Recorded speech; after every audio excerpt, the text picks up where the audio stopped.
What is going on, guys, and welcome back to the channel. Stalker 2 is out. Gray Zone Warfare is about to get a huge update. There's so many good games out right now, but here we are in Microsoft Flight Simulator 2024, and you might be asking yourself, Pairs, why are you nerding out in a flight sim? And the answer is, boys, because it's fun, because I enjoy it, because Microsoft Flight Simulator 2024 is the most, I don't want to say the most detailed flight sim I've ever played, but it is like extraordinarily fun, and it models all of planet Earth, and you can fly literally anywhere. And the biggest upgrade to Microsoft Flight Simulator 2024, in my opinion, is the creation of this mode right here. This is career mode. I have been quietly playing it in my own time whenever I've had a few minutes here and there over the last week. I'm about 10 hours in, and you can see, my boys, that your boy Controlled Pairs is sitting at the desk in the flight club. And we've got some missions to do. We've got some reputation to grind. We've got some specializations and some certifications to unlock. And that is all new to Microsoft Flight Simulator 2024. In the past, this game has really just been an open world flight simulation sandbox. Career mode now gamifies some of the simulation features and really gives you a reason to play. Here's kind of how it works. So you start off with 0 experience, and you've got to actually earn your initial private pilot's license. So you come in here, and I tested for and I took this private pilot license exam. You actually get in the aircraft, perform a check ride, and then earn that certification. That then gives you the opportunity to start doing a few missions. But before long, you realize those missions are really boring. You need some more experience. You want to get some more certifications. And so after that, I jumped over here and I got my commercial pilot's license.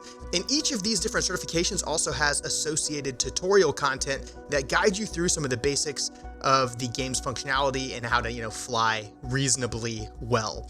And so I knocked out my commercial pilot's license. That let me start doing a couple more mission varieties or a couple more mission types for extra cash. And as I started to earn more cash and unlock some new mission types, I was like, man, there's some other things I really want to do. And so I came down here and I got my tail wheel endorsement. This has always been one of those things in Microsoft Flight Simulator that I've enjoyed doing, that is flying these tail dragger aircraft like the X-Cub in the backcountry and crazy weather conditions and things like that. And then I also came up here and I knocked out my instrument rating. But if you look at this whole tree, goodness gracious, there's a lot you can do. You can say, hey, I want to be an airline pilot, and you can go all the way up here and start flying for Delta or whatever. Or you can go all the way up here and start doing heavy airliner stuff, and you can start flying, massive cargo missions where you're transporting freaking space shuttles from point A to point B. You can get a jet engine rating and start flying commercial or private charters. You can come down here and get your turboprop rating, and opens up a ton of new aircraft. You can get a scoop endorsement and then participate in wildfire missions where you're fighting fires and whatnot. You can come over here to the rotary side and learn how to fly a helicopter. You can get a powered lift rating. You can get a turbine engine rating. You can do all this sort of stuff and then end up flying, sling load missions in a CH-47 Chinook and learn how to even construct telephone poles and power poles, or do search and rescue out in the ocean where you're recovering people that are stranded on sinking vessels and stuff like that. So there's a ton of stuff that you can do here. And if I come over here to my specialization, you can see exactly what all of those missions are. So what's in green is the type of missions that I can already fly. I've already done some of those. I've really enjoyed the skydiving missions. Are fun because you got to hold steady and dump skydivers out at altitude. Aerial advertising is actually shockingly cool. So these are the nerds who are like pulling banners by the beach in advertising, and you actually have to lower a hook and then swing down and scoop the sign or the banner with the hook on the aircraft, and then tow it behind the aircraft and then release it back whenever you're all said and done. But most importantly, my boys, what I've really been working for is this guy right here, search and rescue. I can take my X-Cub into the backcountry and help recover lost hikers, people who are stranded, and things like that, which I'm really, really enjoying doing. Next, I'm going to be working towards this initial attack aerial firefighting stuff. So that's stuff that I'm working on, and I'm really, really enjoying it. So today I just wanted to show you what a search and rescue mission might look like. So there you go. We got some options right here, so you guys get an idea of what we've got going on. So there's a missing man up here. We have another missing dude over yonder, and this is way down in Chile, it looks like. And we can also look elsewhere in the world. So what happens is you get a starting area.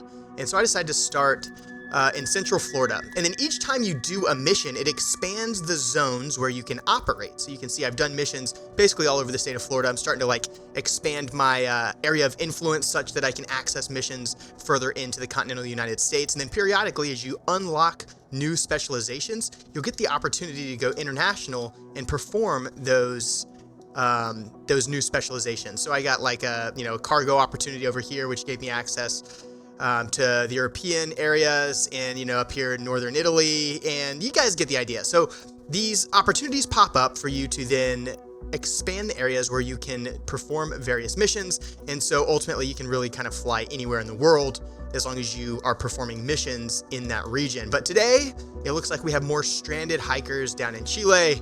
And so let's see if we can't go down here and see what's going on. I don't know. I think the difficulty is similar. The terrain is similar. This one looks a little bit closer. It pays 6,900 credits. This one's a little further. It pays 8,100 credits.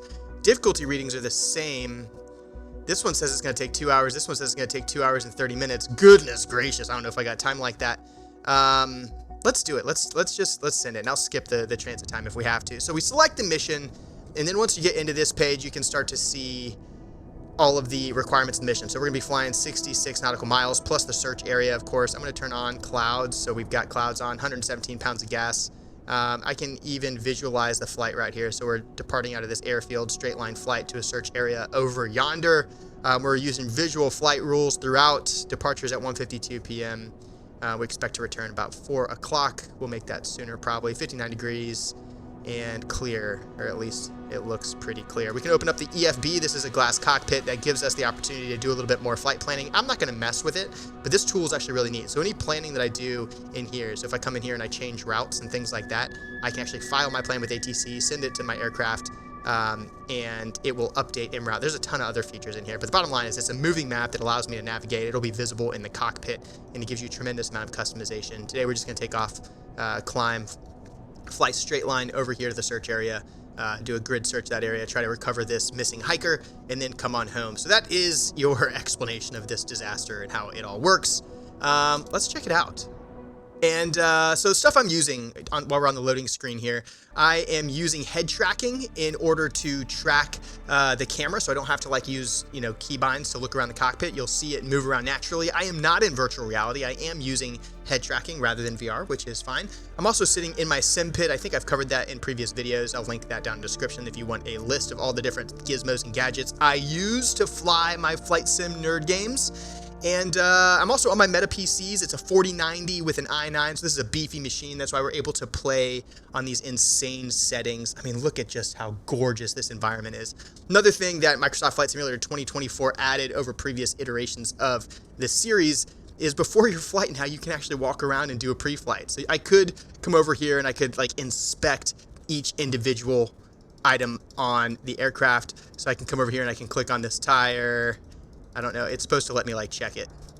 If I click this strut, yeah, there we go. We know that our strut's new. The tire won't let me click it to death, so it's glitched out. There are bugs in this game for sure, but I'm not going to inspect every single inspection point over here. Instead, I'm just going to get the X-Cub ready for takeoff. We'll remove the engine covers. We'll remove the chocks. We'll uncover the pitot tube over here so our avionics are all functioning correctly. And then we'll zip on over to this side of the aircraft so we can get up in this aircraft. And the X-Cub's cool. I will admit it is extremely difficult to fly. These tail-dragging aircraft are just a little bit challenging. They're very tippy. They're very hard to land, but you can take them off with like no runway. I mean, it's just absolutely insane. And I'm going to just auto start this thing because I'm lazy. So we'll get the engine running like this. Contact ground. They'll give us some initial search parameters and let us know what's going on. See what they got to say. CC-Windy ring 9 acknowledged. So you get these nice cutscenes. We can see the search and rescue crews out here all chatting. And you'll notice that the AI voice lines, like, they're pretty good, but they're also like monotone and they'll make really odd errors. Emergency call from Channel. A man has gone missing with a 44 near Copiapó Desert. It's a desertic area where the ground search operations are extremely challenging, and we haven't heard from her yet, which is very concerning. We need you to locate her fast. We'll try to get you more details, and I'll check regularly if you need anything once you're on site, or if you can't find a location. I'll stay on the radio the whole operation to assist you, if needed. Yeah, so you get the idea. It sounds a little jank when they're talking, but it is what it is. I'm going to go ahead and announce taxi. We'll take the parking brakes off, and then we're going to taxi over here to hold short. To runway 27. Hopefully avoiding everyone around me. I don't want to bump into the search and rescue team. And you'll see I also have these like visual aids on the taxiway. I find that helpful when I'm on the ground, just because if I'm unfamiliar with the airfield, you know, it's nice to have those visual indicators that help guide me to where I'm supposed to hold short and take off and all that sort of stuff. But you can toggle it, and I've bound mine to just this button that's on some of my peripherals here, where I can just tap one button, those visual aids go away. It just leaves the bare minimum. But for now, we'll leave them on, and then once we get in the air, I'll toggle that off and then just fly the route as indicated. So now we're just taxiing over to the runway itself. We'll hold short, request clearance to enter the active runway, and then depart and get ourselves over to the search area. And one of these things with these tail dragger aircraft, you see how high the nose sits? So like visibility is like without a doubt a challenge. It's a serious challenge. All right, so we stop the hold short. We'll let them know that we're going to take the active runway. I don't know if this tower is monitored or not. Let's see. Traffic Hub crafters. Doesn't sound like it. We're talking to traffic, not the tower. November Delta, taking off runway 27 departure to the north. All right. So we're taking off runway 27, departing to the north. Looks like our travel, we're actually going to be heading south. Let me center this up on the aircraft itself. There we go. And taking off to the right here. Oh, we are taking off to the north. See, look at this. Look at this. When I start to taxi, even at this slow speed, this tippy boy starts wobbling a little bit. So I'm going to go ahead and get on the brakes here. I'm going to disable all those visual aids that we had on earlier. Give me like 10% of flaps right there. Go to full power. And see if I can't keep this thing on the runway long enough to get in the air without crashing. Just teeny tiny little inputs to the pedals. And we are wheels up, flaps forward, looking good. And I'm just going to turn direct north and climb to 1,500 feet as indicated over there. Mission steps. I can disable that at any time. That is that UI that's up there in the top right. I like leaving it on. You know, it's just a guide to the mission. It's not giving me like too much unfair help, I don't think. Ring 9. But it is quite helpful. Every second counts. The sooner you get on site, the better. You can easily freak out when you're lost and do something irrational. It's cheesy. I get it. It sounds cheesy, but it's pretty cool. So we're climbing up to 2,500 feet. We've got plenty of external views available. I don't use them a whole lot, but I can pop out here and I get all sorts of other indicators, which is nice, and I can still use my head to look around the environment. You really get a feel for how just gorgeous this game is. They've also got a built-in drone camera, so I can tap one button and get over here into drone cam. I can move this drone cam all around the environment and get really cinematic shots. I can even like run back in time and use it as a replay feature and do that sort of stuff. But look at that. In that brief moment where I was in the external views, we already got off course a little bit. So we're going to come back to the right. Our GPS here down on our display is accurate, so we'll keep that at the 12 o'clock position. Looks like we need to be heading about 26 degrees or so. So we will maintain that, and we're getting a little bit of lateral movement in the pedals. Should be displayed on your map if needed. But this feels good right about here. Yet from my side, but the relatives appreciate your help. They're quite concerned, as you can imagine. We all hope you'll bring her back home, buddy. All right, so here is kind of the decision point. We know that looking down here, I've got 30 miles. Yeah. 30 miles straight line distance to the search area. That's going to take me a little bit to get out there.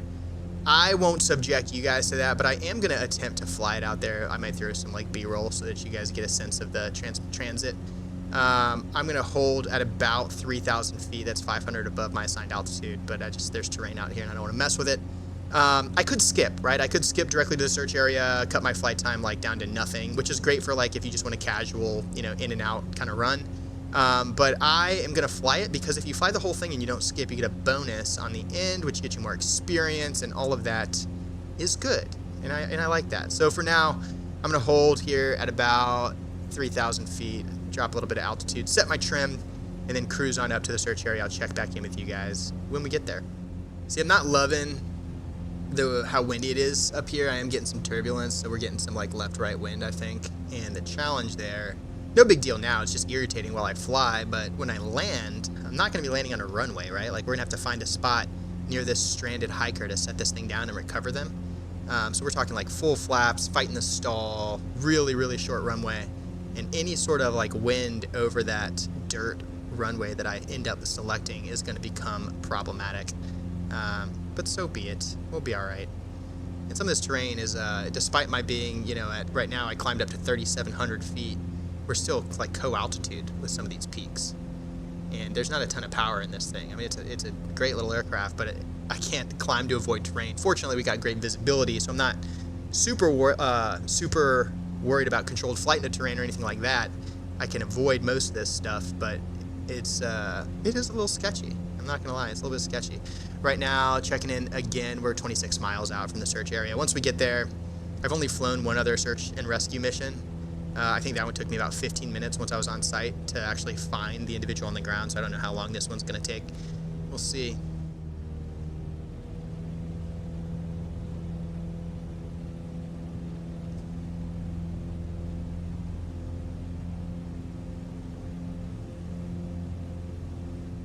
Yeah, and like just getting past that terrain there, like I know I'm gonna have to continue on this heading for quite some time, and it looks like that terrain up ahead of me is even higher. So I'm punching in a little bit extra power, cruising right now about 80 knots and climbing past flight level 43. Her relatives told us Carolina doesn't know the site pretty well, but we think she might have managed to take shelter somewhere safe. That's good news. I don't know where... Yeah, I don't think the desert's like inherently dangerous just for existing. I'd be worried about like exposure. You know, the place isn't on fire. She's not in a war zone. She's just got to like tuck in tight and signal for help. Yeah. RPMs wasn't liking that. It's not liking that extra power that I'm putting in the aircraft right now. So I'm pulling a little bit of power. Right now my speed's about 90 knots. Still climbing. About to cross 5,000 feet. Clearly that is MSL, that is not above ground level, because the ground keeps reaching the aircraft, and this thing will not stop wiggling. Goodness gracious. But goodness, like, I don't know, guys. It's a casual kind of flight sim for sure, but man, I really, really enjoy it. It is challenging. I like the challenge of trying to fly it right, trying to follow the rules, understanding the aircraft and its systems. It's quite user-friendly, and there's so many different aircraft in the sim that, you know, it's really, really easy to learn them, or at least get, you know, proficient enough that you can take off and have a decent time. The keybinds, you can save them across aircraft, so you're not, like, relearning them. I feel like in DCS, you know, I learned to fly the Hornet, and then, you know, when I learned to fly the Cold War era jets, or the Harrier, like, or the Tomcat, you have to go back to school and study. You know, you're in Chuck's guide flipping PDF pages for hours before you can get in the cockpit and do anything productive. Flight Sim 2024 is not like that. It is significantly more approachable and easier to deal with. Which maybe that's your thing, maybe not. For me, I mean, it's nice because I save a ton of time. I can jump in here and just play. And some of the aspect is like this just massive open world. They're legitimately using height maps and satellite imagery to recreate a digital twin of planet Earth, which is incredible. So like I look over there, I see those switchbacks, you know, on that little trail heading up that hillside, and if I was to go to that place in real life, that would be there, you know, like that would be there. And yes, there's some artifacts, and like yes, there's issues, and yes, there's bugs, and yes, it's a huge install, and yes, it's not cheap, and yes, you have to have an incredible machine to be able to run it on these kind of settings. Like, that's all true, but goodness, for what it is, it's just objectively incredible. Like, what a technological feat for a consumer grade sim. I've been playing... yourself when you get to the zone. Conditions can be treacherous. Yeah, no kidding, lady. Or Eduardo. That's say Eduardo, but it sounded like a female. I've been playing Microsoft Flight Simulators since I was a kid. I mean, like, I don't know, whatever the flight sim was at that time when I was like on Windows 95 as a kid. Like, I was already in Microsoft Flight Sim, and back then even Combat Flight Simulator 3, which was legendary. And to think that same IP got a revamp in 2020, and here we are in 2024 with another installment, just continuing to give this IP life is it's pretty amazing, pretty exciting.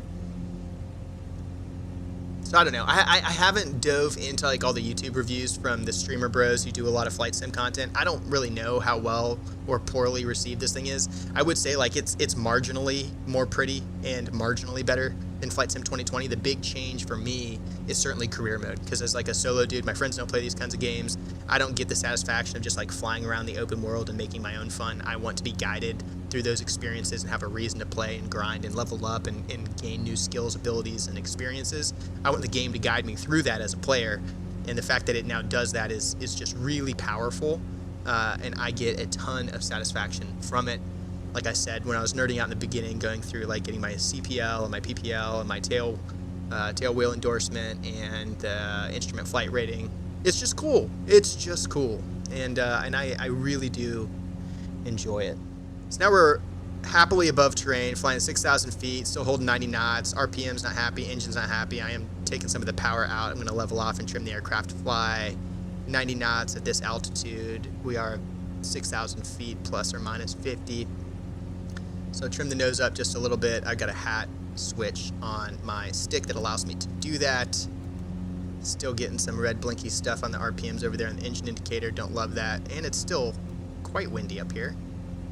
Speed's down to 85. Engine is happier. Velocity vector indicator on my display up there is level with the horizon. So I'm still flying manually, like I'm still on the stick here, but it is a lot easier to fly now. You can see we are... yeah, just a little above the horizon, so that's dang near straight and level, or, you know, that's about as good as I can fly it. So up at 6,000 feet, we ended up with about 150 foot, maybe 200 feet of clearance to get over that piece of terrain. And I'm showing now 11 miles to the search area, so I'm thinking it's probably over in those foothills to our 12, hopefully not on the other side of that ridge line. If that is the case, like if I need to end up getting over that ridge line, I'm gonna have to do some serious climbing before we get there. And it's not like, you know, I'm used to flying the Hornet in DCS where it's just like, okay, burners on, nose up, go to space. That is not how these guys work. This is like full power, stressing the engines. Maybe I get, you know, 10 degrees of climb up to 5,000 to 7,000 feet, but after that, I'm in trouble. All right, let's see what we got here. We're 3 miles, 3.4 miles out from the search area. I can see it right there. I'm going to center the map up on the search area to help keep me honest. The camera looks funky. It's because I'm literally like leaning forward to get to my mouse because I'm sitting way back in my sim pit. We'll stay on this heading, get to the search area. It looks like we'll be able to drop some altitude, although that high ground to our 12 there is indeed in the search area, it appears. So could get a little spicy as I try to fly some concentric circles around here to locate our missing dude. And I didn't get a description of the vehicle yet. Hopefully we get that soon. And then as we approach the search area here, there's some sort of rule where as you're like down and looking, once you get within a certain distance of the individual you're supposed to recover, they'll actually signal you. Like they'll shine a light at you or they'll pop smoke to help you identify them, which, you know, is extraordinarily helpful for those of you guys who are, you know, fly in ARMA or DCS and you do like CAS missions. It's tough to get a talk onto a target or to get a good understanding of exactly where friendly forces are in relation to enemy. And I found that same kind of like sensation very, very challenging in Microsoft Flight Sim 2024. So they do give you a visual indicator, which I have found tremendously helpful. And it helps you spot the dude and then like plan your landing and everything else. So we are now, I don't know, half mile or less from the search area. I'm starting this gentle right-handed turn, going to maintain this altitude for now because we do have that large piece of terrain dead center. And what I'm going to do is fly concentric counterclockwise circles with some left-hand turn and look out my left window for this target and basically fly like almost a spiral pattern towards the center of the search area. And then ideally I'll be able to spot him at some point out my left window. I am down now to 5,700 feet, so I'll maintain this. I won't be able to get over that ridge line, but it looks like that is just like barely outside of my search area actually. So now, what does it want me to do? Yeah, I'm in the search area, guys. All right, so we are officially entering the search area, so we are on the lookout now. Left window for our homie here. Hopefully he deploys some smoke or something that helps him see it. Yes. Her vehicle is orange, easy to spot All right, anywhere. female orange vehicle. and we get some music. So basically we keep searching until we see that smoke. Once we get eyes on, we can report the position. They'll dispatch emergency crews, or if we can land, we will take her on home ourselves. See, the problem is now that I'm looking at my window. CCYND. No need to search that far. The guys from Copia Po are already patrolling there. Yeah. See, I kind of came out of the search area there as I was looking at the left window in this turn. And by doing that, she got all whiny with me. But right now, I am flying like on the perimeter of the search area. I want to really make sure I see it all, because if I overfly, it could be, you know, minutes, hour maybe. I could run out of gas altogether before I'm able to make it back to her. I'm putting a little bit more power in this because we are in a gentle climb. And I'm seeing nothing yet.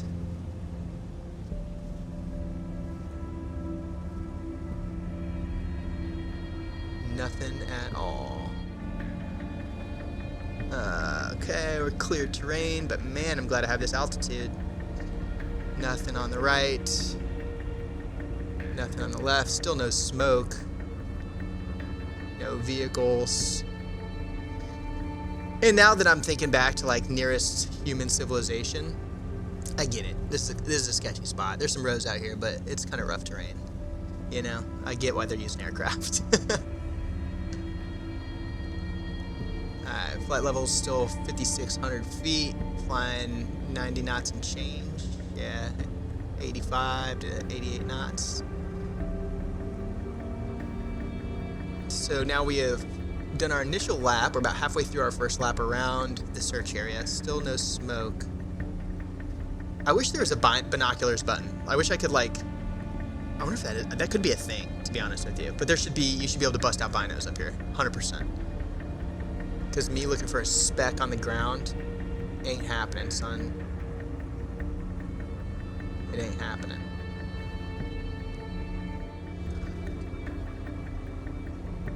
Don't be over here. I like, seriously, if she was up here on this high ground, I don't know how I would get there. I don't know. I really don't think it would be possible. I mean, I'd try, you know. But I couldn't imagine trying to land up here. Ring 9, CCYND. Chill, chick. No need to search that far. I'm on the guys edge. from Copia Po Oh no. patrolling there. Oh no. See, she's flashing her phone at me and she's got smoke popped. How cool is that? How am I gonna land there? How am I gonna land there? All right, let's report her.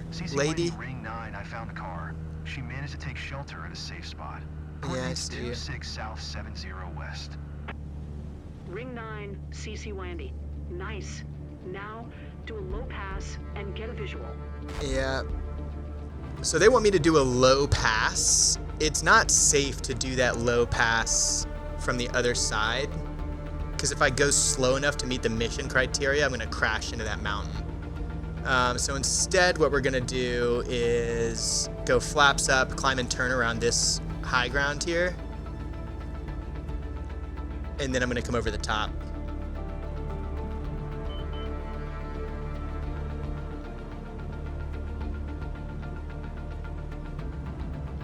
Turning into the terrain was super dangerous. I don't think you guys understand how, like, yes, it's maneuverable, but this thing has no power. I mean, like, I just lost a ton of altitude and speed.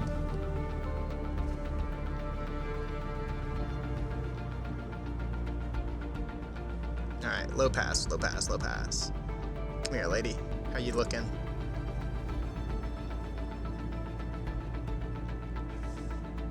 And it wants me to go direct over. So she's right there. That All right, was close. power back Everyone will be relieved to hear the news. in. Now try to land nearby to see if you can help. Don't do There's- anything reckless, though. I don't want to have to save you, too. Yeah, well, lady, you're the one telling me to land in the sketchiest spot ever. So yeah, they require you to do that like low pass. I wasn't able to really do like a visual inspection of the area, but to satisfy the mission requirements, they want you to fly low, slow, direct over the target. I wish they were a little bit more gracious with it, because if you're offset a little bit in either direction, it just doesn't work. So it forces you to literally fly directly over the target, which, you know, in my opinion, not that ideal. What we'll do here is turn it back around, cut some altitude. Where's she at?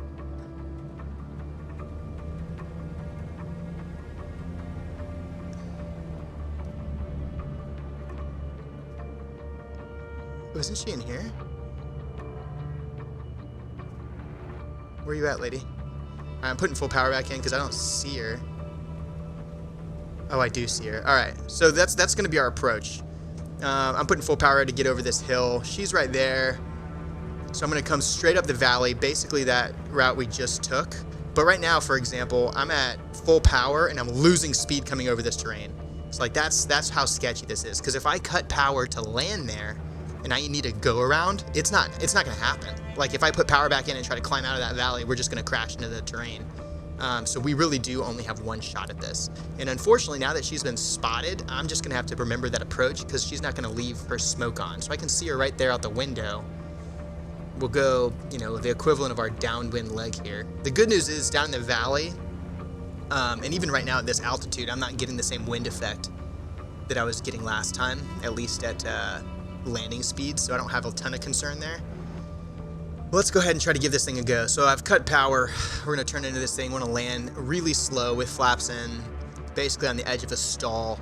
Remembering that it is a tail dragger, and if I do too much rudder input in either direction, I'm going to tip this thing over. Also taking into account the fact that we're landing uphill, I got to do it in an extremely short distance, and I have to be able to taxi, turn around, and take off out of here somehow.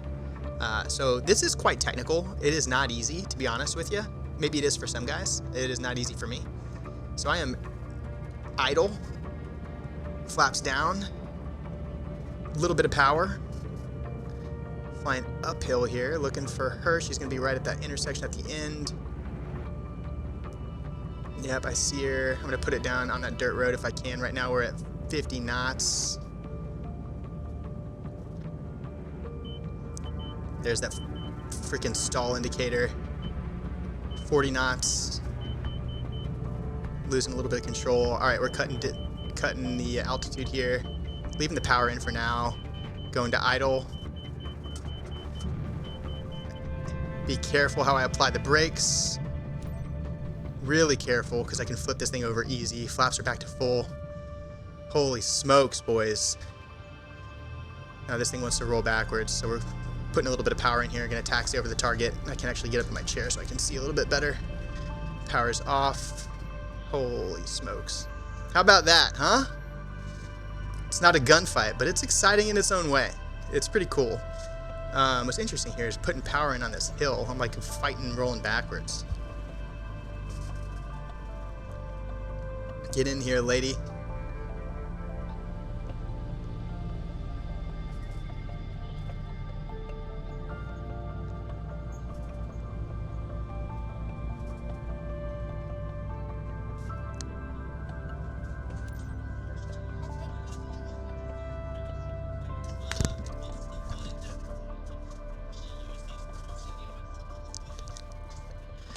All right, now that we're here, put these parking brakes on. She can run on in. Look at that. Let's go. Let's go. It's all right. Outcome, and that's what matters. Come back soon. You've been missed. Thanks for sending some help. Yeah, lady. Thanks for making me risk it for the biscuit. That was gnarly. Even look at the reflection of her, like the avatar off the window of the plane. And the like ground effect and the dirt coming up. How cool is that? And if I actually punch out here to the exterior, we even get on these varying terrains now. Look at that. You get tire marks. And you can actually really feel the difference in the terrain whenever you're taxiing over something that's not just straight asphalt runway. So that's just one more reason, man. It's just it's a really impressive thing they got going on here. All right, I'm on the brakes, but I'm disabling my parking brake, putting in some left rudder and power. We're gonna yank this thing around here. Come on, come on, come on, come on, come on, come on. Full left rudder here. There we go. Trying to get out of this dirt. Come on. I mean, it's like literally dragging through the dirt right now. I'm not getting all the turning I want. There we go, there we go, there we go. Come on. More power. More left rudder. Come on, give me some left rudder. Why is this so difficult? Holy crap. More power, more left rudder. Like, look down there at my pedals. I'm pushing rudder, but I'm dragging because we're just the train we're on. All right, this is gonna get weird, but I gotta get turned around. There we go. I finessed it enough. Got out of some of that softer ground. All right. This is gonna be unsafe. So I'm on the brakes now. We're just gonna roll. We're rolling takeoff. A little bit of flaps, full power. We got some speed. Get up, get up, get up, get up, get up, get up. Come on, come on. All right, we're up. Flaps up. Climb to 5,100 feet and get the heck out of here. Holy crap. Yeah, that was rough. So like just trying to turn around in that soft ground was not happening. It was straight up not happening. But we made it. So we'll parallel this guy to get around the terrain. I'm going to climb back up probably about 6,000 feet because that was enough to get us here. And then we'll go back on our flight route and get on home for RTB and get this lady to her family. That's another 30 miles to get over there. Let's do it. I'm so grateful for what you did for me. I couldn't imagine what might happen out here. See, like, some of the dialogue is a little cheesy, but it's fine. It adds a little bit of storytelling, and the fact that it's all AI and procedurally generated is pretty wild. So I imagine that, you know, as those models continue to improve, we'll start to see some better sounding dialogue and hopefully some better, you know, actual voice lines themselves.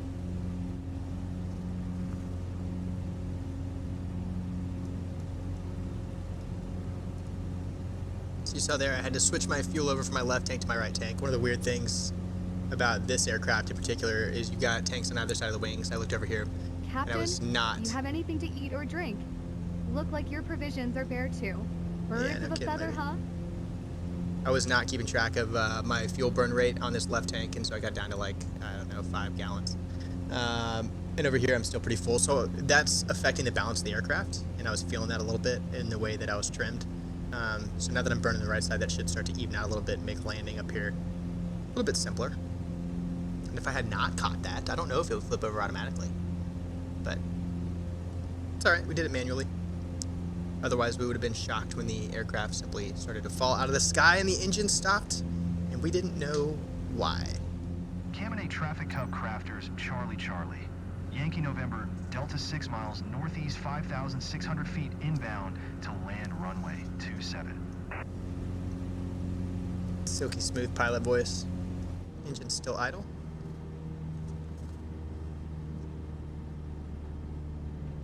Speed's fallen as we intended. Looking okay. I'd like to get under 80 knots so I can get my flaps down. We are final. Alright, flaps down, power back on just a little bit. Are you kidding me? I was at 70 knots. I really don't know what the limitation is on this aircraft. I've been flying the 172 so much, Cessna, that I did not know what the limitation is for flaps down on a Cub Crafters X Cub, but we're showing 60 knots on short final. Centered up, looking good. Caminate Traffic Cub Crafters, Charlie Charlie. Yankee November Delta is on final runway 27 to land. 63 knots.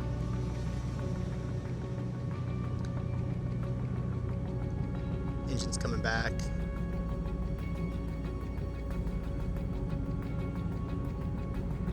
Engine's idle.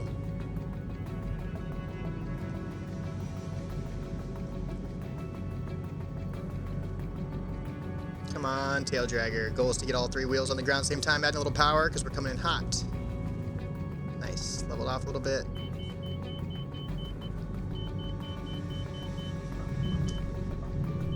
Alright, anytime you don't flip a tail dragger is a good day. Oh, no, there's still time. There's still time. There's still time. Shit! Guys, we were doing so good. I hate flying these damn things. Alright, new strategy. This time we're landing at like 20 knots and we're just going to stop the damn airplane. Because if you touch the tail wheel. Cub Crafters, Charlie Charlie. Yankee November Delta is on final runway 27 to land. Alright, short final runway 27. This time we're not going to crash the airplane. We're going to land nice and slow. Flaps are at 10 degrees. Flaps are at 20 degrees. Engine is still idle. Nose is coming up. Trimming the thing out. It wants to fly like a rock. That's not great. But we need to kill off this speed so I don't crash the dang airplane again. Nose is looking good on the runway. The stall alarm can wait just another minute before we get down. I'm going to get crazy with it and put in one more touch of flaps. So a little bit more power, a little bit more power. One more touch of flaps. Nose is way up.